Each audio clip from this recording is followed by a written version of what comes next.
Hello అండి. నోట్లో వేసుకుంటే కరిగిపోయేలా ఉండే అమృతంలా ఉండే చక్కెర పొంగలి ఎలా తయారు చేసుకోవాలో చూద్దాం. పండుగలప్పుడు సింపుల్ గా ఇలా చేసేసుకోవచ్చండి, చాలా బాగుంటుంది. మందంగా వెడల్పుగా ఉన్న ఒక పాత్ర తీసుకుని ముప్పావు కప్పు బియ్యము, పావు కప్పు వేయించిన పెసరపప్పు వేసుకుని వాటర్ పోసుకుని 2-3 సార్లు బాగా కడిగిన తర్వాత 4 కప్పులు నీళ్లు పోసుకుని ఈ గిన్నెని స్టవ్ ఆన్ చేసి మీడియం ఫ్లేమ్ మీద మూత పెట్టుకుని దగ్గరుండి ఇలా చక్కగా రైస్ పప్పు ఉడికేంత వరకు కూడా కలుపుకుంటూ మధ్య మధ్యన ఉడికించుకోవాలి.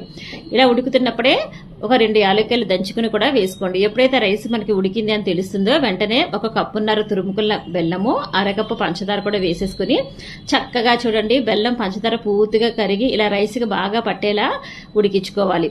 ఇలా బాగా ఉడికాక స్టవ్ ఆన్ చేసుకుని ఒక చిన్న కళాయి పెట్టుకుని 2 టేబుల్ స్పూన్ల నెయ్యి వేసుకుని జీడిపప్పు, కిస్మిస్ అలానే ఎండు కొబ్బరి ముక్కలు కూడా వేసుకుని బాగా వేయించుకున్న తర్వాత ఈ చక్కెర పొంగలిలో కలుపుకోవడమే. ఒక్కసారి ఇలా ట్రై చేయండి, మంచి రుచిగా ఉంటుంది.